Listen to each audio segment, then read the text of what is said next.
ਵਾਹਿਗੁਰੂ ਜੀ ਕਾ ਖਾਲਸਾ ਵਾਹਿਗੁਰੂ ਜੀ ਕੀ ਫਤਿਹ। ਗੁਰੂ ਨਾਨਕ ਸੱਚੇ ਪਾਤਸ਼ਾਹ ਨੇ ਜਦੋਂ ਇਸ ਸੰਸਾਰ ਦੇ ਵਿੱਚ ਆ ਕੇ ਪ੍ਰਚਾਰ ਕੀਤਾ, ਗੁਰਮਤਿ ਦਾ ਭੇਤ ਦਿੱਤਾ, ਕਿਉਂਕਿ ਜੋ ਸਤਿਗੁਰ ਹੁੰਦੇ ਨੇ ਉਹਨਾਂ ਦਾ ਕੋਈ ਆਕਾਰ ਨਹੀਂ ਹੁੰਦਾ, ਉਸ ਦੀ ਵੀ ਸੱਚ ਸਤਿਪੁਰਖ ਦੇ ਵਿੱਚ ਸਮਾਏ ਹੁੰਦੇ ਨੇ। ਪਰ ਦੁਨਿਆਵੀ ਤੌਰ 'ਤੇ ਪ੍ਰਚਾਰ ਕਰਨ ਦੇ ਲਈ, ਬ੍ਰਹਮ ਦੀ ਵਿੱਦਿਆ ਦੇਣ ਦੇ ਲਈ ਉਹਨਾਂ ਨੂੰ ਸਾਡੇ ਵਰਗਾ ਹੀ ਇਨਸਾਨੀ ਸਰੀਰ ਲੈਣਾ ਪੈਂਦਾ, ਧਾਰਨ ਕਰਨਾ ਪੈਂਦਾ। ਇਨਸਾਨੀ ਆਕਾਰ ਦੇ ਵਿੱਚ ਉਹ ਸਤਿਪੁਰਖ ਦਾ ਪ੍ਰਕਾਸ਼ ਰੂਪੀ ਮਨ ਆਉਂਦਾ ਹੈ। ਮਾਨਸ ਜਾਤੀ ਦੇ ਵਿੱਚ ਉਸੇ ਹੀ ਭਾਸ਼ਾ, ਉਹਨਾਂ ਹੀ ਰਹੁ ਰੀਤਾਂ ਦੇ ਮੁਤਾਬਕ ਫਿਰ ਜਿਸ ਭਾਸ਼ਾ ਦੇ ਵਿੱਚ ਇਨਸਾਨ ਸਮਝਦਾ ਉਹਨਾਂ ਨੂੰ ਸਮਝਾ ਕੇ ਜਾਂਦੇ ਨੇ ਕਿ ਕਿਵੇਂ ਤੁਸੀਂ ਇਸ ਜੀਵਨ ਦਾ ਭੇਤ ਲੈ ਕੇ ਇਸ ਜੀਵਨ ਨੂੰ ਸੁਖੈਨ ਢੰਗ ਦੇ ਨਾਲ ਜਿਉ ਸਕਦੇ ਹੋ। ਅਤੇ ਕਿਉਂਕਿ ਤੁਸੀਂ ਇਸ ਸੰਸਾਰ ਦੇ ਵਿੱਚ ਸਵਾਸਾਂ ਦਾ ਧਨ ਲੈ ਕੇ ਆਏ ਹੋ, ਇਹ ਖਤਮ ਹੋਣਾ ਹੈ, ਅਤੇ ਉਸ ਤੋਂ ਬਾਅਦ ਦਾ ਜਿਹੜਾ ਸਫ਼ਰ ਹੈ, ਜਿੱਥੋਂ ਸਾਡੇ ਸਫ਼ਰ ਦੀ ਸ਼ੁਰੂਆਤ ਹੋਈ ਹੈ, ਵਾਪਸ ਉਸ ਘਰ ਦੇ ਵਿੱਚ ਕਿਵੇਂ ਜਾਣਾ ਹੈ, ਸੱਚ ਨਾਲ ਕਿਵੇਂ ਮਿਲਾਪ ਕਰਨਾ ਹੈ, ਉਹ ਸਾਰਾ ਭੇਤ ਦੇ ਕੇ ਜਾਂਦੇ ਆ। ਪਰ ਜਦੋਂ ਸੱਚੇ ਪਾਤਸ਼ਾਹ ਇਸ ਸੰਸਾਰ ਦੇ ਵਿੱਚ ਆਏ, ਉਹਨਾਂ ਆ ਕੇ ਜੋ ਕਲਯੁੱਗ ਦਾ ਪਹਿਰਾ ਦੇਖਿਆ, ਉਹਨਾਂ ਨੇ ਦੇਖਿਆ ਕਿ ਕਿਵੇਂ ਨਾਮ ਤੋਂ ਬਿਨਾਂ ਬਹੁਤ ਤਾਦਾਦ ਦੇ ਵਿੱਚ ਜੀਵ ਕਮਲੇ ਹੋਏ ਫਿਰਦੇ ਆ। ਪ੍ਰਚਾਰ ਤਾਂ ਗੁਰੂ ਨਾਨਕ ਸੱਚੇ ਪਾਤਸ਼ਾਹ ਤੋਂ ਪਹਿਲੋਂ ਵੀ ਬ੍ਰਹਮ ਦਾ ਨਾਮ ਦਾ ਹੁੰਦਾ ਸੀ, ਪਰ ਸਤਿਗੁਰ ਰੂਪ ਦੇ ਵਿੱਚ ਕਿਸੇ ਦੀ ਡਿਊਟੀ ਨਾ ਲੱਗਣ ਕਰਕੇ, ਕਲਯੁੱਗ ਦੇ ਵਿੱਚ ਕੋਈ ਇੰਨੀ ਪਾਵਰ ਵਾਲਾ ਮਨ ਨਾ ਹੋਣ ਕਰਕੇ ਛੋਟੇ ਲੈਵਲ 'ਤੇ ਹੀ ਪ੍ਰਚਾਰ ਹੋਇਆ। ਮਹਾਰਾਜ ਨੇ ਜਦੋਂ ਪ੍ਰਚਾਰ ਕਰਦੇ ਦੇਖਿਆ ਵੀ ਪਿੰਡਾਂ ਦੇ ਵਿੱਚ, ਸ਼ਹਿਰਾਂ ਦੇ ਵਿੱਚ, ਨਗਰਾਂ ਦੇ ਵਿੱਚ ਜਦੋਂ ਵਿਚਰੇ, ਉਹਨਾਂ ਨੇ ਲੋਕਾਂ ਦੀ ਗਿਰੀ ਹੋਈ ਮਾਨਸਿਕਤਾ ਨੂੰ ਜਦੋਂ ਦੇਖਿਆ, ਉਸ ਮਾਨਸਿਕਤਾ ਨੂੰ ਦੇਖਦੇ ਹੋਏ ਉਹਨਾਂ ਨੇ ਨਾਮ ਦਾ, ਸੱਚ ਦਾ ਭੇਤ ਤਾਂ ਦਿੱਤਾ, ਪਰ ਨਾਲੋਂ ਨਾਲ ਭਵਿੱਖਬਾਣੀ ਵੀ ਕਰਦੇ ਗਏ ਵੀ ਜਿਸ ਹਿਸਾਬ 'ਤੇ ਹੁਣ ਕਲਯੁੱਗ ਦੇ ਵਿੱਚ ਦਿਨੋਂ ਦਿਨ ਮਨੁੱਖ ਜਾਤੀ ਦੀ ਨਾਮ ਤੋਂ, ਸੱਚ ਤੋਂ, ਧਰਮ ਤੋਂ ਦੂਰ ਹੋ ਕੇ, ਧਰਮ ਉਹ ਜਿੱਥੋਂ ਕੁਦਰਤ ਸ਼ੁਰੂ ਹੁੰਦੀ ਹੈ, ਹੁਕਮ ਕਾਨੂੰਨ ਉਹ ਜਿੱਥੋਂ ਸਾਰਾ ਖੇਲ ਸ਼ੁਰੂ ਹੁੰਦਾ ਹੈ, ਉਹਨੂੰ ਭੁੱਲ ਕੇ ਅਤੇ ਇਹ ਜਿਹੜੀ ਇਨਸਾਨ ਜਾਤੀ ਹੈ, ਇਹ ਆਦਮਖੋਰ ਤਰ੍ਹਾਂ ਹੋਈ ਫਿਰਦੀ ਹੈ। ਮਹਾਰਾਜ ਕਹਿੰਦੇ ਜਹ ਜਹ ਦੇਖੂੰ ਤਹਿ ਤਹਿ ਸਾਚਾ, ਬਿਨ ਬੂਝੇ ਝਗੜਤ ਜਗ ਕਾਚਾ। ਝਗੜੇ ਦੇ ਵਿੱਚ ਪਈ ਹੋਈ ਆ। ਉਹਨਾਂ ਫਿਰ ਭਵਿੱਖਬਾਣੀ ਕੀਤੀ, ਕਹਿੰਦੇ ਕਿ ਆਉਣ ਵਾਲੇ ਸਮੇਂ ਦੇ ਵਿੱਚ ਇਹ ਜਿਹੜਾ ਮਾਨਸਿਕ ਲੈਵਲ ਹੈ, ਸਾਈਕੋਲੋਜੀਕਲ ਲੈਵਲ ਹੈ, ਇਹ ਹੋਰ ਨੀਵੇਂ ਪੱਧਰ 'ਤੇ ਜਾਏਗਾ। ਇਹ ਜਿਵੇਂ ਜਿਵੇਂ ਕਲਯੁੱਗ ਦਾ ਪਹਿਰਾ ਵੱਧਦਾ ਜਾਏਗਾ, ਉਸੇ ਤਰੀਕੇ ਇਹਨਾਂ ਜੀਵਾਂ ਦੀ ਜਿਹੜੀ ਸੋਚ ਆ, ਮੱਤ ਆ, ਉਹ ਮੋਟੀ ਹੁੰਦੀ ਜਾਣੀ।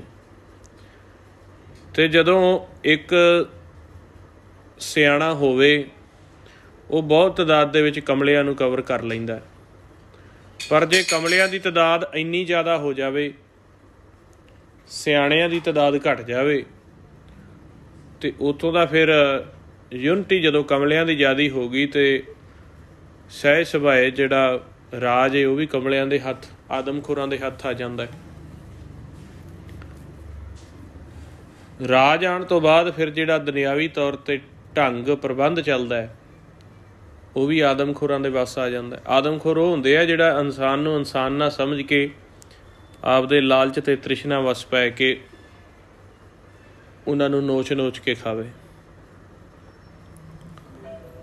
ਹੁਣ ਮਹਾਰਾਜ ਸੱਚੇ ਪਾਤਸ਼ਾਹ ਕਹਿੰਦੇ ਕਿ ਉਹਨਾਂ ਜਦੋਂ ਇਹ ਸਾਰਾ ਖੇਲ ਦੇਖਿਆ ਉਹਨਾਂ ਆਪਦੇ ਬਚਨਾਂ 'ਚ ਕਿਹਾ ਵੀ ਐਸਾ ਸਮਾਂ ਚੱਲਦਾ ਪਿਆ ਤੇ ਅੱਗੇ ਆਉਣਾ ਕਿ ਨਾਉ ਫਕੀਰ ਹੈ ਪਾਤਸ਼ਾਹ, ਮੂਰਖ ਪੰਡਤ ਨਾਉ, ਅੰਧੇ ਕਾ ਨਾਉ ਪਾਰਖੂ, ਇਵੇਂ ਕਰਿਆ ਗਵਾਓ। ਮਾਰੇ ਕਹਿੰਦੇ ਵੀ ਜਿਵੇਂ ਆਪਾਂ ਵੀ ਕਿਤੇ ਦੁਨਿਆਵੀ ਤੌਰ 'ਤੇ ਕਿਸੇ ਬੱਚੇ ਦਾ ਬੱਚੀ ਦਾ ਰਿਸ਼ਤਾ ਕਰਨਾ ਹੋਵੇ, ਆਪਾਂ ਘਰ ਬਾਹਰ ਦੇਖਦੇ ਹਾਂ ਅਤੇ ਬਜ਼ੁਰਗ ਸਿਆਣੇ ਕਹਿੰਦੇ ਹੁੰਦੇ ਸੀ ਵੀ ਪੈਸਾ ਜਾਂ ਜ਼ਮੀਨ ਬੇਸ਼ੱਕ ਥੋੜ੍ਹੀ ਮੋਟੀ ਘੱਟ ਹੋਵੇ, ਪਰ ਬੰਦੇ ਜਿਹੜੇ ਆ ਉਹ ਖਾਨਦਾਨੀ ਹੋਣੇ ਚਾਹੀਦੇ ਆ, ਪਰਿਵਾਰ ਖਾਨਦਾਨੀ ਹੋਣਾ ਚਾਹੀਦਾ। ਖਾਨਦਾਨੀ ਦਾ ਮਤਲਬ ਕਿ ਪਿੱਛੋਂ ਰੱਜੇ ਪੁੱਜੇ ਹੋਣ, ਰੀਸ ਹੋਣ। ਅਤੇ ਜੇ 4 ਪੀੜ੍ਹੀਆਂ ਨੇ ਰੱਜ ਕੇ ਖਾਧਾ ਹੋਵੇਗਾ ਅਤੇ 5ਵੀਂ ਪੀੜ੍ਹੀ ਦੇ ਕੋਲ ਪੈਸਾ ਘੱਟ ਵੀ ਹੋਵੇਗਾ, ਪਰ ਉਹਦੀ ਨੀਤ ਭਰੀ ਹੋਈ ਹੁੰਦੀ ਆ। ਭੁੱਖੀ ਨੀਤ ਦਾ ਨਹੀਂ ਬੰਦਾ ਹੋਣਾ ਚਾਹੀਦਾ। ਪਰ ਮਹਾਰਾਜ ਕਹਿੰਦੇ ਵੀ ਕਲਯੁੱਗ ਦੇ ਵਿੱਚ ਤਾਂ ਐਸਾ ਸਮਾਂ ਬਣੇਗਾ ਕਿ ਨਾਉ ਫਕੀਰੇ ਪਾਤਸ਼ਾਹ, ਜਿੰਨਾ ਜ਼ਿਆਦਾ ਭੁੱਖੀ ਨੀਤ ਦਾ ਹੋਊ, ਫਕੀਰ ਹੋਊ ਮਨ ਕਰਕੇ, ਜਿਹਨੂੰ ਪੰਜੀ ਦਾ ਨਹੀਂ ਪਤਾ, ਦੁੱਕੀ ਦਾ ਨਹੀਂ ਪਤਾ ਅਤੇ ਤਿੱਕੀ ਦਾ ਨਹੀਂ ਪਤਾ, ਐਸੇ ਬੰਦੇ ਹੱਥ 1000 ਦਾ ਨੋਟ, 2000 ਦਾ ਨੋਟ ਫੜਾ ਦਿਓ। ਜਿਹਨੇ ਸਾਰੀ ਉਮਰ ਸਾਈਕਲ ਜੋੜਨ ਦੇ ਲਈ, ਸਾਈਕਲ ਲਿਆਉਣ ਦੇ ਲਈ ਉਹਦੇ ਕੋਲ ਪੈਸੇ ਨਹੀਂ ਸੀ ਹੈਗੇ, ਇੱਕਦਮ ਉਹਨੂੰ ਲਾਟਰੀ ਲੱਗ ਕੇ ਅਤੇ ਮਹਿੰਗੀਆਂ ਕਾਰਾਂ ਫੜਾ ਦਿਓ, ਅਤੇ ਇਹੋ ਜਿਹੇ ਬੰਦਿਆਂ ਨੂੰ ਕਹਿੰਦੇ ਪਾਤਸ਼ਾਹ ਬਣਾਉਣਗੇ। ਜਿਹੜਾ ਅੱਜ ਅਸੀਂ ਕਹਿੰਦੇ ਹਾਂ ਨਾ, ਮੋਰਚੇ ਲੱਗੇ ਪਏ ਨੇ, ਹਾਹਾਕਾਰ ਮੱਚੀ ਪਈ ਹੈ ਫਸਲਾਂ ਨੂੰ ਲੈ ਕੇ, ਵਪਾਰ ਨੂੰ ਲੈ ਕੇ, ਨੌਕਰੀਆਂ ਨੂੰ ਲੈ ਕੇ, ਦੁਨਿਆਵੀ ਤੌਰ 'ਤੇ, ਅਤੇ ਫਕੀਰ ਪਾਤਸ਼ਾਹ ਬਣ ਗਏ। ਅਤੇ ਮੱਤ ਤਾਂ ਉਹੀ ਹੈ, ਕਹਿੰਦੇ ਨਾਉ ਫਕੀਰੇ ਪਾਤਸ਼ਾਹ, ਮੂਰਖ ਪੰਡਤ ਨਾਉ। ਅਤੇ ਜਿਹੜੇ ਮੂਰਖ ਨੇ, ਜਿਨ੍ਹਾਂ ਨੂੰ ਨਾ ਬ੍ਰਹਮ ਦੀ ਪਛਾਣ ਆ, ਨਾ ਉਹਨਾਂ ਨੇ ਸੱਚ ਨੂੰ ਮਨ ਦੇ ਵਿੱਚ ਪ੍ਰਗਟ ਕੀਤਾ, ਐਸਿਆਂ ਨੂੰ ਬਾਹਰੋਂ ਕਿਤਾਬੀ ਵਿੱਦਿਆ ਦੇ ਕੇ, ਉਹਨਾਂ ਨੂੰ ਪੰਡਤ ਥਾਪ ਕੇ, ਸੰਤ ਥਾਪ ਕੇ ਸਮਾਜ ਦੇ ਵਿੱਚ ਪ੍ਰਚਾਰ ਕਰਵਾਇਆ ਜਾਏਗਾ। ਫਕੀਰਾਂ ਨੂੰ ਪਾਤਸ਼ਾਹ, ਜਿਹੜਾ ਕਹਿੰਦੇ ਨਾ ਸਿਰੇ ਦਾ, ਪਿੰਡ ਦੇ ਵਿੱਚ ਜਾਂ ਨਗਰ ਦੇ ਵਿੱਚ ਕਈ ਐਸੇ ਬੰਦੇ ਹੁੰਦੇ ਜਿਨ੍ਹਾਂ ਨੂੰ ਕੋਈ ਪੁੱਛਦਾ ਨਹੀਂ, ਗਿੱਛਦਾ ਨਹੀਂ ਗਾ, ਸਿਰੇ ਦਾ ਕਹਿੰਦੇ ਨੰਗ ਬੰਦਾ, ਉਹ ਇਹੋ ਜਿਹੇ ਫਕੀਰ ਬੰਦੇ ਨੂੰ ਪ੍ਰਧਾਨ ਬਣਾ ਦਿੱਤਾ। ਕਿਉਂ? ਮੂਰਖਾਂ ਦੀ ਤਾਦਾਦ ਵੱਧ ਗਈ ਅਤੇ ਮੂਰਖ ਪੰਡਤ ਨਾਉ। ਅਤੇ ਜਿਹੜਾ ਬਿਲਕੁਲ ਕੋਈ ਰੱਬ ਦਾ ਨਹੀਂ ਪਤਾ, ਕੋਈ ਨਾਮ ਦਾ ਨਹੀਂ ਪਤਾ, ਨਾ ਕੋਈ ਉਹਦੀ ਆਪ ਦੀ ਕਮਾਈ ਆ, ਉਹ 4 ਕਿਤਾਬਾਂ 4 ਕਹਾਣੀਆਂ ਸੁਣ ਕੇ ਅਤੇ ਉਹਨੂੰ ਪੰਡਤ ਬਣਾ ਤਾ, ਸੰਤ ਬਣਾ ਤਾ, ਸਾਧ ਥਾਪ ਦਿੱਤਾ। ਮਨ ਹੁੰਦਾ ਮੂਰਖ ਹੈ। ਅਤੇ ਫਿਰ ਉਹ ਕਿਉਂਕਿ ਮੂਰਖਾਂ ਦੀ ਤਾਦਾਦ ਵੱਧ ਗਈ ਅਤੇ ਮੂਰਖ ਨੂੰ ਮੂਰਖ ਹੀ ਸੁਣਦੇ ਆ, ਤਾਦਾਦ ਉਹਨਾਂ ਦੀ ਜ਼ਿਆਦਾ, ਅਤੇ ਭੀੜ ਵੇਖ ਕੇ ਅਤੇ ਦੂਜੇ ਵੀ ਪਿੱਛੇ ਚੱਲ ਪੈਂਦੇ ਨੇ ਵੀ ਇੱਥੇ ਭੀੜ ਬਹੁਤ। ਅੰਧੇ ਕਾ ਨਾਉ ਪਾਰਖੂ, ਜਿਹੜਾ ਅੰਨਾ ਹੈ ਉਹਨੂੰ ਪਾਰਖ ਦੇ ਵਿੱਚ ਲਾ ਦਿੱਤਾ ਜਾਏਗਾ। ਜਿਹਨੇ ਕਦੇ ਹਾਲ ਹੀ ਨਹੀਂ ਵਾਹਿਆ, ਹੱਥੀਂ ਮੱਝ ਨਹੀਂ ਚੋਕੇ ਵੇਖੀ, ਟਰੈਕਟਰ ਦਾ ਸਟੇਰਿੰਗ ਨਹੀਂ ਜਿਹਨੇ ਫੜਿਆ, ਅਤੇ ਜਿਹਨੂੰ ਇੰਨਾ ਹੀ ਨਹੀਂ ਪਤਾ ਵੀ ਮੱਝ ਨੂੰ ਟੀਕਾ ਕਿਵੇਂ ਲਵਾਈਦਾ, ਜਿਹਨੂੰ ਇੰਨਾ ਹੀ ਨਹੀਂ ਪਤਾ ਵੀ ਮੱਝ ਦੇ ਨੱਕ ਦੇ ਵਿੱਚੋਂ ਨਾਲ ਕਿਵੇਂ ਟਪਾਈ ਦੀ, ਰੱਸੀ ਕਿਵੇਂ ਟਪਾਈ ਦੀ, ਉਹ ਜਿਹੇ ਬੰਦਿਆਂ ਨੂੰ ਖੇਤੀਬਾੜੀ ਮੰਤਰੀ ਬਣਾਇਆ ਹੈ। ਜਿਹਨੂੰ ਇਹ ਨਹੀਂ ਪਤਾ ਫਸਲ ਉੱਗਦੀ ਕਿਵੇਂ ਆ, ਬਣਦੀ ਕਿਵੇਂ ਆ, ਦਾਣਾ ਦਾਣਾ ਕਿਵੇਂ ਤਿਆਰ ਹੁੰਦਾ ਹੈ, ਇਹੋ ਜਿਹਿਆਂ ਨੂੰ ਤਾਂ ਮਨਿਸਟਰ ਬਣਾ ਦਿੱਤਾ।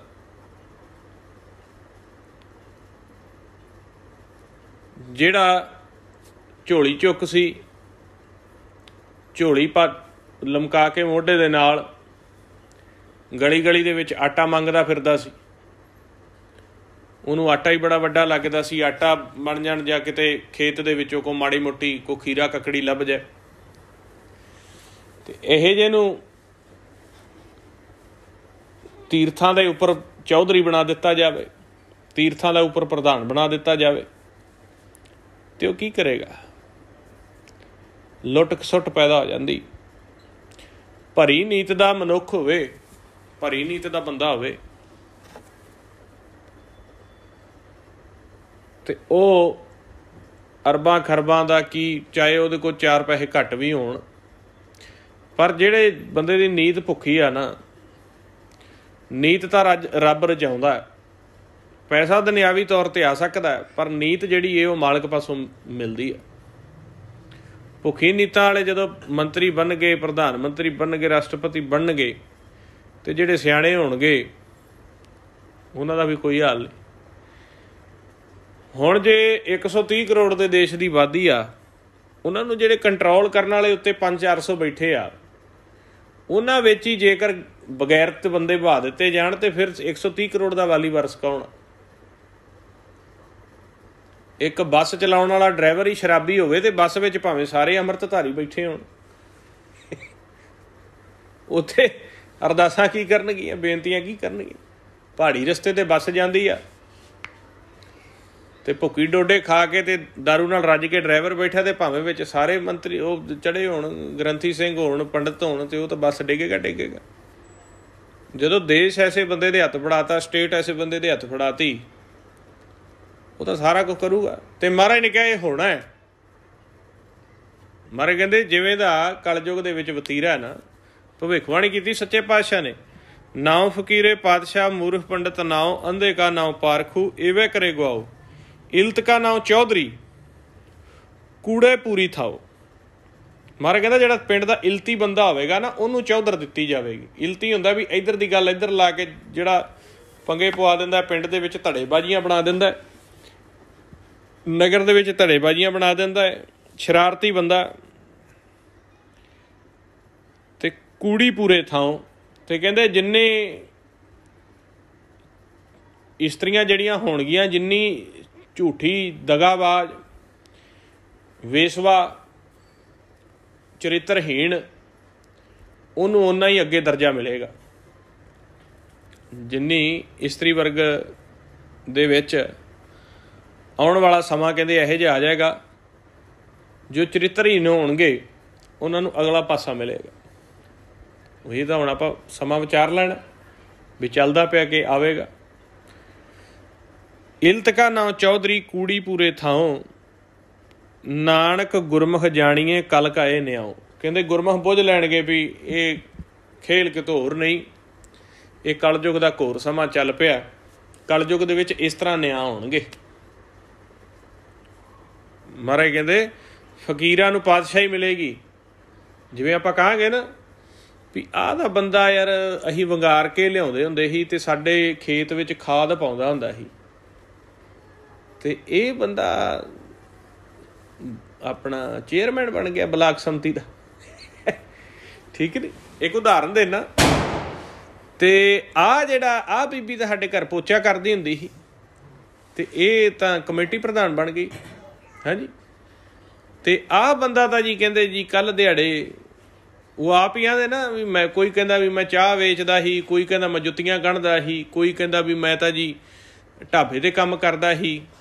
ਹਾਂਜੀ, ਚਲੋ ਕੰਮ ਨਹੀਂ ਮਾੜਾ, ਪਰ ਉਹਦੀ ਨਾ ਉਹਦੀ ਪੜ੍ਹਾਈ ਲੱਭਦੀ ਆ ਮੰਤਰੀਆਂ ਦੀ, ਨਾ ਉਹਨਾਂ ਦਾ ਕੋਈ ਲਿਖਾਈ ਲੱਭਦੀ ਏ, ਨਾ ਉਹਨਾਂ ਦਾ ਕੋਈ ਪਿੱਛੋਂ ਵਿਰਾਸਤ, ਕੋਈ ਬੈਕਗਰਾਊਂਡ ਲੱਭਦੀ ਆ।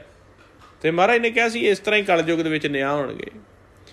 ਨਾਉ ਫਕੀਰੇ ਪਾਤਸ਼ਾਹ ਮੂਰਖ ਪੰਡਤ ਨਾਉ, ਅੰਧੇ ਕਾ ਨਾਉ ਪਾਰਖੂ ਇਵੇਂ ਕਰੇ ਗਵਾਓ, ਇਲਤ ਕਾ ਨਾਉ ਚੌਧਰੀ। ਜਿੰਨਾ ਬੰਦਾ ਸ਼ਰਾਰਤੀ ਹੋਊਗਾ, ਤਕਰਾਰਬਾਜ਼ੀ ਕਰਾਉਣ ਵਾਲਾ ਹੋਊਗਾ, ਇੱਕ ਦੂਜੇ ਦੇ ਨਾਲ ਗੁੱਟ ਬਣਾਉਣ ਵਾਲਾ ਹੋਊਗਾ, ਉਹ ਚੌਧਰੀ ਹੋਊਗਾ।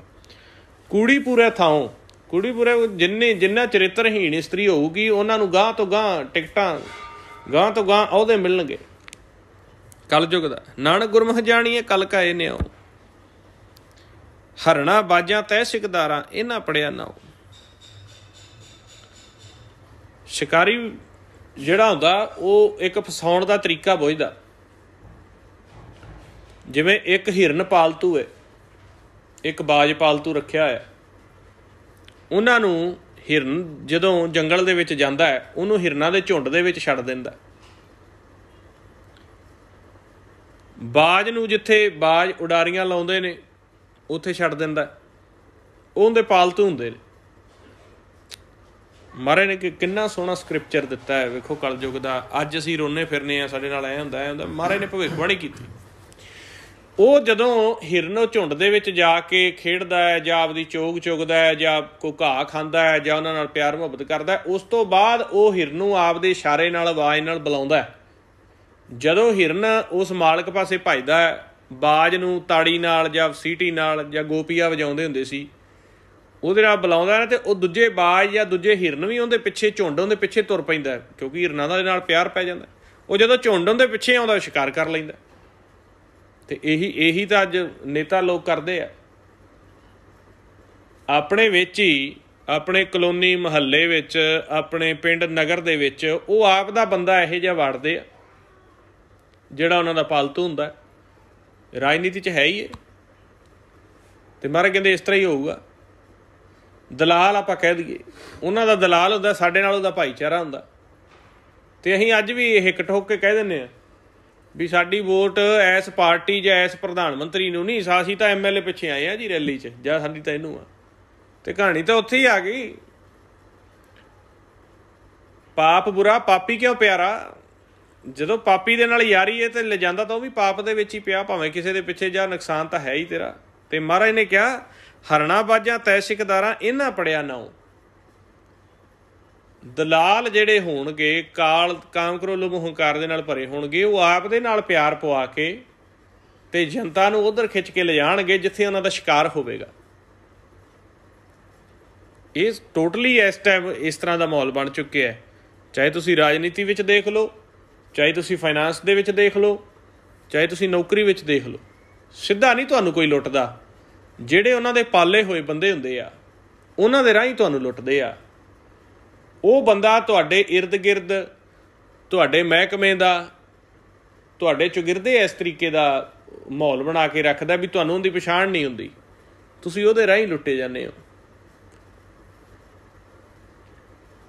ਸਿੱਧਾ ਤੁਹਾਡੇ ਤੋਂ ਟੈਕਸ, ਸਿੱਧਾ ਤੁਹਾਡੇ ਤੋਂ ਜਿਹੜਾ ਹੈ ਕੋਈ ਵੀ ਤੁਹਾਡਾ ਫਾਈਨ, ਤੁਹਾਡੇ ਤੇ ਕੋਈ ਵੀ ਸਰਕਾਰ ਸਿੱਧਾ ਨਹੀਂ ਥੋਪਦੀ।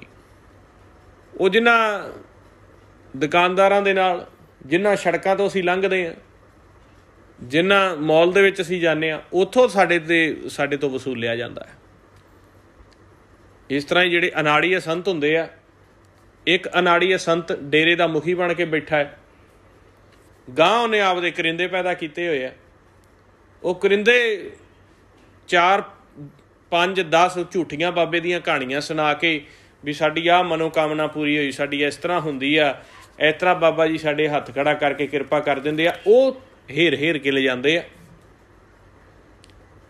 ਤੇ ਮਹਾਰਾਜ ਨੇ ਦੱਸਿਆ ਫਾਂਦੀ ਲੱਗੀ ਜਾਤ ਫਹਾਇਣ ਅੱਗੇ ਨਾ ਹੀ ਥਾਓ।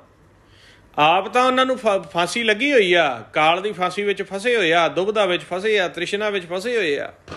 ਤੇ ਉਹ ਜਿਹੜੇ ਉਹਨਾਂ ਦੇ ਪਿੱਛੇ ਜਾਂਦੇ ਆ ਉਹ ਵੀ ਫਸ ਜਾਂਦੇ ਆ, ਤੇ ਅੱਗੇ ਉਹਨਾਂ ਨੂੰ ਕੋਈ ਥਾਂ ਨਹੀਂ ਮਿਲਦੀ ਦਰਗਾਹ ਦੇ ਵਿੱਚ। ਅਨਾੜੀਏ ਸੰਤਾਂ ਪਿੱਛੇ, ਅਨਾੜੀ ਅਹੁਦੇਦਾਰਾਂ ਪਿੱਛੇ, ਅਨਾੜੀ ਆਗੂਆਂ ਪਿੱਛੇ ਜਦੋਂ ਤੁਸੀਂ ਲੱਗੋਗੇ, ਸਿੱਧਾ ਉਹਨਾਂ ਨੇ ਤੁਹਾਨੂੰ ਲਾਉਣਾ ਨਹੀਂ, ਆਪ ਦੇ ਕਰਿੰਦਿਆਂ ਰਾਹੀਂ ਲਾਉਂਦੇ ਆ। ਤੇ ਮਹਾਰਾਜ ਕਹਿੰਦੇ ਇਸ ਤਰ੍ਹਾਂ ਹੀ ਲਾਉਣਾ ਉਹਨਾਂ ਨੇ, ਰਾਜ ਇਸ ਤਰ੍ਹਾਂ ਚੱਲਣਾ। ਪਰ ਮਹਾਰਾਜ ਕਹਿੰਦੇ ਸੋ ਪੜ੍ਹਿਆ ਸੋ ਪੰਡਤ ਬੀਨਾ ਜਿੰਨੀ ਕਮਾਣਾ ਨਾਉ। ਕਹਿੰਦੇ ਕਿਸੇ ਤੋਂ ਭੇਤ ਲੈਣਾ ਹੋਵੇ, ਧਰਮ ਦਾ ਲੈਣਾ ਹੋਵੇ, ਸੱਚ ਦਾ ਲੈਣਾ ਹੋਵੇ, ਪਛਾਣ ਕਰ ਲਿਓ। ਪੜ੍ਹਿਆ ਪੰਡਤ ਉਹਨੂੰ ਮੰਨਿਆ ਜਾਂਦਾ ਜਿਹਨੇ ਉਹ ਆਪਦੇ ਘੱਟ ਦੇ ਵਿੱਚ ਨਾਮ ਨੂੰ, ਸੱਚ ਨੂੰ ਪ੍ਰਗਟ ਕਰ ਲਿਆ ਹੋਵੇ। ਮਹਾਰਾਜ ਕਹਿੰਦੇ ਭੇਤ ਅੱਗੇ ਤਰੀਕਾ ਦੱਸਿਆ, ਕਹਿੰਦੇ ਪਹਿਲੋਂ ਦੇ ਜੜ ਅੰਦਰ ਜੰਮੇ ਤਾਂ ਉੱਪਰ ਹੋਵੇ ਛਾਉ। ਪਹਿਲਾਂ ਤਾਂ ਜੜ ਜਿਹੜੀ ਇਹ ਉਹ ਥੱਲੇ ਜ਼ਮੀਨ ਵਿੱਚ ਜਾਊਗੀ, ਜ਼ਮੀਨ ਦੇ ਵਿੱਚ ਜਾ ਕੇ ਉਹ ਆਪ ਦੀ ਪਹਿਲੋਂ ਪਕੜ ਬਣਾਏਗਾ, ਫਿਰ ਹੀ ਉਹਦਾ ਤਣਾ ਜਾ ਕੇ ਉੱਪਰ ਛਾਂ ਦੇਣੀ ਹੈ। ਕਹਿਣ ਦਾ ਭਾਵ ਆ ਵੀ ਜਿਹੜੇ ਜੀਵ ਨੇ ਪਹਿਲੋਂ ਆਪ ਦੀ ਕਮਾਈ ਕਰਕੇ ਆਪ ਦੇ ਮਨ ਦੇ ਵਿੱਚ ਵਸਾਇਆ ਹੋਵੇਗਾ, ਉਹਦੀ ਜੜ ਬ੍ਰਹਮ ਦੇ ਵਿੱਚ ਪ੍ਰਵੇਸ਼ ਹੋਈ ਹੋਊਗੀ ਤੇ ਤੁਹਾਨੂੰ ਉਹ ਬ੍ਰਹਮ ਦੇ ਫਲ ਦੇਗਾ। ਜੇ ਮੇਰੀ ਜੜ ਬ੍ਰਹਮ ਦੇ ਵਿੱਚ ਪ੍ਰਵੇਸ਼ ਨਹੀਂ ਹੋਈ, ਮੈਂ ਤੁਹਾਨੂੰ ਬ੍ਰਹਮ ਦੇ ਫਲ ਕੀ ਦੇ ਸਕਦਾ? ਤੁਹਾਡੇ ਤੇ ਕਿਸ ਤਰ੍ਹਾਂ ਕਿਰਪਾ ਹੋ ਸਕਦੀ ਹੈ? ਕੋਈ ਵੀ ਜੀਵ ਆ ਜਿਹਦਾ ਪਿੱਛਾ ਅਸੀਂ ਕਰਦੇ ਹਾਂ, ਜੇ ਉਹਦੀ ਪਹਿਲਾਂ ਮਹਾਰਾਜ ਨੇ ਕਿਹਾ ਪਹਿਲੋਂ ਦੇ ਜੜ ਅੰਦਰ ਜੰਮੇ ਤਾਂ ਉੱਪਰ ਹੋਵੇ ਛਾਉ। ਜਿੰਨੀ ਦੇਰ ਤੱਕ ਉਹਦੀ ਜੜ ਨਾਮ ਦੇ ਵਿੱਚ, ਸੱਚ ਵਿੱਚ ਨਹੀਂ ਗਈ, ਉਹਦੇ ਮਨ ਦੀ, ਉਹਦੀ ਸੁਰਤੀ, ਉਹਦੀ ਦ੍ਰਿਸ਼ਟੀ, ਉਹ ਅੱਗੇ ਕੀ ਕਿਰਪਾ ਕਰ ਸਕਦਾ ਹੈ? ਮਹਾਰਾਜ ਕਹਿੰਦੇ ਰਾਜੇ ਸੀ ਮੁਕੱਦਮ ਕੁੱਤੇ। ਰਾਜੇ ਆਉਣ ਵਾਲੇ ਸਮੇਂ 'ਚ ਕਹਿੰਦੇ ਸ਼ੇਰਾਂ ਦਾ ਰੂਪ ਧਾਰਨ ਕਰਨਗੇ। ਤੇ ਉਹ ਸ਼ੇਰ ਨੂੰ ਜਿਹੜਾ ਸ਼ੇਰ ਸਿੱਧਾ ਨਹੀਂ, ਉਹਦੇ ਜਿਹੜੇ ਅਹਿਲਕਾਰ ਹੋਣਗੇ, ਜੋ ਉਹਨਾਂ ਦੇ ਫੋਲੋਵਰਸ ਹੋਣਗੇ, ਉਹ ਕੁੱਤੇ ਹੋਣਗੇ। ਕਹਿੰਦੇ ਸ਼ੇਰ ਆਪਦੇ ਅਹਿਲਕਾਰ ਕੁੱਤੇ ਰੱਖੂਗਾ, ਜਿਹੜੇ ਪਹਿਲੋਂ ਤਾਂ ਨੋਚ ਕੇ ਆਪ ਖਾਣਗੇ ਜੰਗਲੀ ਕੁੱਤੇ, ਜਿੰਨਾ ਬਚ ਗਿਆ ਉਹ ਸ਼ੇਰ ਖਾਏਗਾ। ਉਹੀ ਹੁੰਦਾ ਪਿਆ ਸਾਡੇ ਨਾਲ। ਅੱਜ ਅਸੀਂ ਧਰਨੇ ਮੋਰਚੇ ਲਾ ਕੇ ਪ੍ਰੋਟੈਸਟ ਕਰਦੇ ਪਏ ਹਾਂ ਹਰ ਇੱਕ ਚੀਜ਼ ਦੇ ਲਈ, ਤੀਰਥਾਂ ਦੇ ਉੱਪਰ ਵੀ, ਫਸਲਾਂ ਦੇ ਉੱਪਰ ਵੀ, ਵਪਾਰ ਦੇ ਉੱਪਰ ਵੀ, ਨੌਕਰੀਆਂ ਦੇ ਉੱਪਰ ਵੀ, ਐਜੂਕੇਸ਼ਨ ਦੇ ਉੱਪਰ ਵੀ, ਖਾਣ ਪੀਣ ਦੇ ਉੱਪਰ ਵੀ। ਸਾਰੇ ਪਾਸੇ ਦੇਖ ਲਓ, ਕਿਤੇ ਰਾਜਿਆਂ ਦਾ ਰਾਜ ਹੈ ਤੇ ਕਿਤੇ ਉਹਨਾਂ ਦੇ ਕੁੱਤੇ ਅਹਿਲਕਾਰਾਂ ਦਾ ਰਾਜ ਹੈ। ਸਭ ਭ੍ਰਸ਼ਟ ਹੋਇਆ ਪਿਆ। ਤੇ ਕਲਯੁਗ ਇਹੀ ਤਾਂ ਮਹਾਰਾਜ ਨੇ ਕਿਹਾ, ਰਾਜੇ ਸੀ ਮੁਕੱਦਮ ਕੁੱਤੇ, ਜਾਏ ਜਗਾਇਨ ਬੈਠੇ ਸੁੱਤੇ, ਚਾਕਰ ਨਹਿੰਦਾ ਪਾਇਨ ਘਾਓ, ਰਤ ਪਿਤ ਕੁੱਤਿਓ ਚੱਟ ਜਾਓ। ਜਿਹੜੇ ਸ਼ਰੀਫੀ ਦੇ ਵਿੱਚ ਜੀਵ ਕਹਿੰਦੇ ਸੁੱਤੇ ਹੋਣਗੇ ਨਾ, ਉਹਨਾਂ ਨੂੰ ਜਾ ਕੇ ਜਗਾਉਣਗੇ, ਤੰਗ ਕਰਨਗੇ, ਧੱਕੇ ਨਾਲ ਉਹਨਾਂ ਦੇ ਅੰਦਰ ਅਗਨ ਪੈਦਾ ਕਰਨਗੇ। ਤੇ ਖਾਣਾ ਕੀ ਏ? ਕਹਿੰਦੇ ਕੁੱਤੇ ਵੀ ਐਸੇ ਹੋਣਗੇ, ਰੱਤ ਪੀਣੇ ਕੁੱਤੇ। ਇੱਕ ਤਾਂ ਕੁੱਤਾ ਹੁੰਦਾ ਕੋਈ ਰੋਟੀ ਖਾ ਕੇ ਬਹਿ ਜਾਂਦਾ, ਨਾਲੇ ਚਾਕਰੀ ਵੀ ਕਰਦਾ, ਵਫਾਦਾਰੀ ਵੀ ਕਰਦਾ। ਨਹੀਂ, ਕਹਿੰਦੇ ਇਹ ਐਸਾ ਸਿਸਟਮ ਬਣੇਗਾ ਰਾਜਨੀਤਿਕ ਤੌਰ ਤੇ, ਰੱਤ ਪੀਣੇ ਕੁੱਤੇ ਹੋਣਗੇ। ਤੁਸੀਂ ਉਹਨਾਂ ਤੋਂ ਨਿਆਂ ਦੀ ਮੰਗ ਕਰੋਗੇ, ਉਹ ਵੱਡੀ ਤੋਂ ਬਿਨਾਂ, ਰਿਸ਼ਵਤ ਤੋਂ ਬਿਨਾਂ, ਤੁਹਾਡਾ ਯੂਜ਼ ਕੀਤੇ ਤੋਂ ਬਿਨਾਂ ਤੁਹਾਨੂੰ ਕੰਮ ਨਹੀਂ ਦੇਣਗੇ। ਰੱਤ ਪੀਣੇ ਕੁੱਤੇ। ਤੁਸੀਂ ਜਾ ਕੇ ਸਿਸਟਮ ਦੇ ਵਿੱਚ ਮੰਗ ਕਰੋਗੇ, ਡਿਮਾਂਡ ਕਰੋਗੇ ਕਿ ਸਾਡਾ ਭਲਾ ਹੋ ਜਾਏ, ਅੱਗੋਂ ਰੱਤ ਪੀਣਾ ਕੁੱਤਾ ਬੈਠਾ ਹੋਵੇਗਾ। ਜਿਵੇਂ ਕਿਸੇ ਘਰ ਦੇ ਆ ਬਾਹਰ ਨਹੀਂ ਬੈਠੇ ਹੁੰਦੇ ਕੁੱਤੇ ਉਹਨਾਂ ਨੇ, ਤੇ ਉਹ ਸਿਆਣਾ ਬੰਦਾ ਗੇਟ ਵੀ ਡਰ ਕੇ ਖੋਲ੍ਹਦਾ, ਹੋਰ ਲੱਤ ਨੂੰ ਚੱਕ ਵੱਢ ਲਵੇ। ਤੇ ਐਸੇ ਕੁੱਤੇ ਨੂੰ ਫੈਸਲਾ ਕਰਨ ਤੇ ਬਿਠਾਇਆ ਹੋਵੇ। ਆਪਾਂ ਅੱਜ ਕੱਲ੍ਹ ਆ ਕੁੱਤੇ, ਮੈਨੂੰ ਤਾਂ ਕੁੱਤਿਆਂ ਦਾ ਚਲੋ ਸ਼ੌਂਕ ਨਹੀਂ ਹੈਗਾ, ਸੁਣੀਦਾ ਨਾ ਕਿਹੜੇ ਕਿਹੜੇ ਨਾਂ ਲੈਂਦੇ, ਪਿਟਬੁੱਲ ਹੁੰਦਾ, ਜਰਮਨ ਸ਼ੈਫਰਡ ਹੁੰਦਾ ਹੈ, ਹਾਂਜੀ, ਬੁੱਲ ਡੌਗ ਹੁੰਦਾ ਹੈ, ਕਿ ਮੈਂ ਨਾਂ ਨਹੀਂ ਪਤਾ। ਉਹ ਐਸੇ ਕੁੱਤੇ ਨੇ ਵੀ ਜੇ ਉਹ ਇਸ ਤਰ੍ਹਾਂ ਆਪਦਾ ਚੱਕ ਭਰ ਲੈਣ ਜਬਾੜੇ ਨਾਲ, ਉਹ ਛੱਡਦੇ ਨਹੀਂ। ਇਹੋ ਜਿਹੇ ਬਿਰਤੀ ਦਾ ਬੰਦਾ ਕਹਿੰਦੇ ਮਹਾਰਾਜ ਕਹਿੰਦੇ ਵੀ ਤੁਹਾਡੇ ਫੈਸਲੇ ਤੇ ਬਿਠਾਇਆ ਹੋਵੇਗਾ, ਕੀ ਨਿਆਂ ਦੀ ਮੰਗ ਕਰੋਗੇ? ਜਿਵੇਂ ਹੁਣ ਇੱਕ ਕੁੱਤਾ ਹੈ, ਆਪਾਂ ਨੂੰ ਗੇਟ ਲੰਘਣਾ ਹੀ ਔਖਾ ਹੋ ਜਾਂਦਾ ਹੈ, ਤੇ ਜੇ ਉਹ ਕੁੱਤਾ ਖੁੱਲ੍ਹਾ ਹੋਵੇ ਤੇ ਆਪਣਾ ਕੀ ਕਰੇਗਾ? ਮਹਾਰਾਜ ਕਹਿੰਦੇ ਆਹ ਬਣਨੀ ਤੁਹਾਡੇ ਨਾਲ।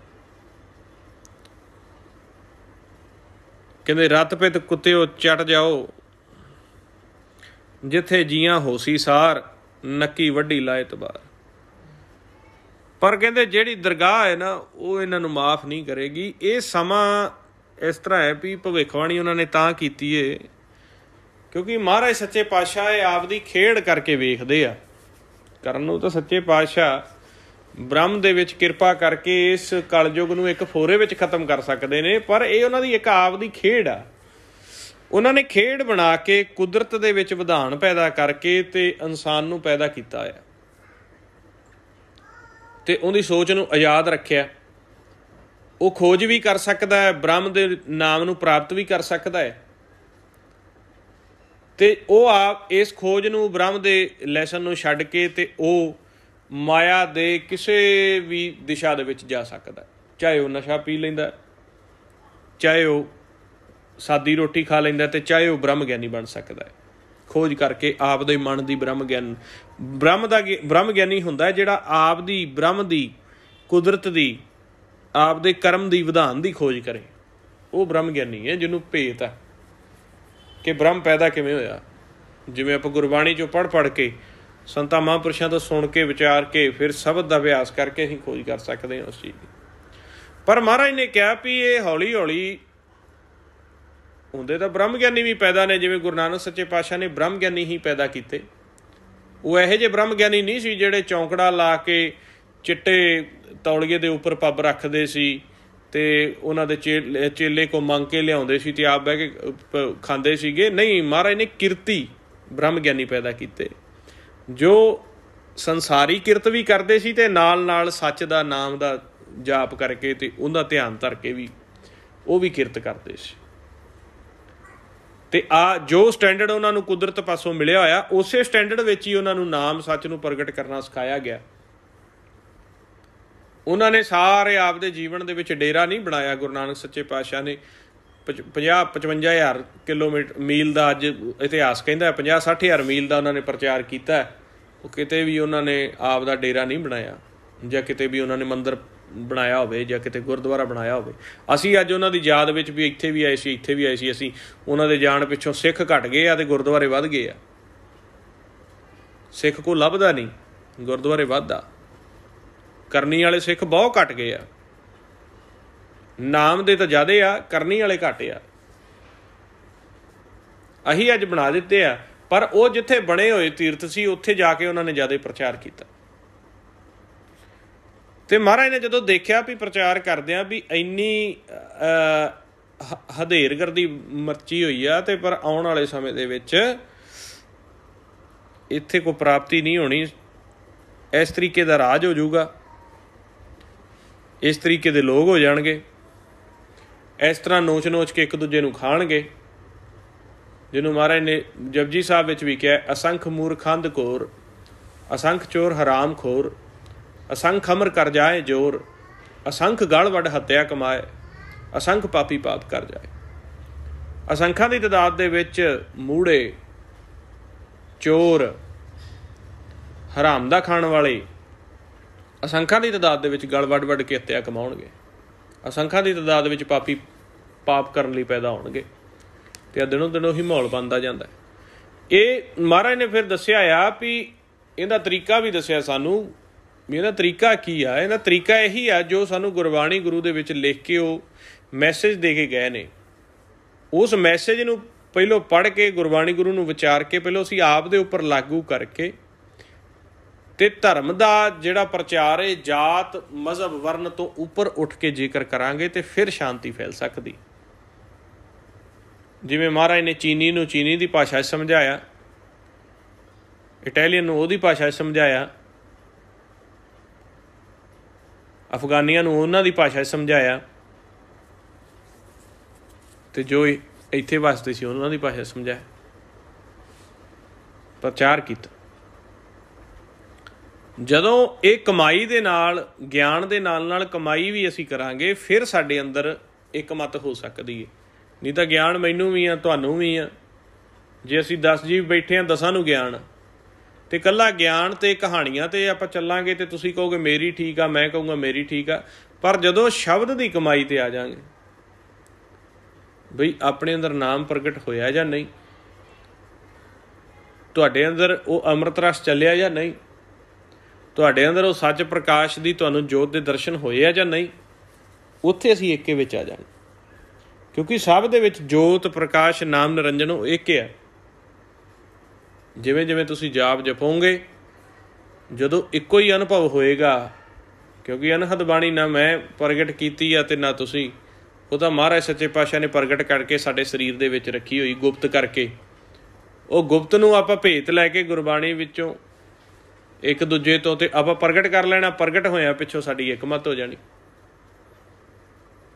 पर ਉਹਦੇ ਲਈ ਸਮਾਂ ਲੱਗਦਾ, ਇੱਕਦਮ ਕੋਈ ਚਮਤਕਾਰ नहीं ਹੁੰਦਾ ਕਦੇ ਵੀ। ਤਪਾਕ ਬਣਾ ਕੇ ਚੱਲਣਾ ਪੈਂਦਾ। ਫਿਰ ਜਦੋਂ ਸਾਡੇ ਕੋਲ ਸ਼ਬਦ ਦਾ ਬਲ ਹੋਏਗਾ ਤੇ ਮੂਰਖਾਂ ਦੇ ਵਿੱਚੋਂ ਸਿਆਣਿਆਂ ਦੀ ਤਾਦਾਦ ਵਧੇਗੀ, ਤਾਂ ਅਸੀਂ ਮੂਰਖਾਂ ਨੂੰ ਸਮਝਾਉਣ ਜੋਗੇ ਵੀ ਹੋਵਾਂਗੇ।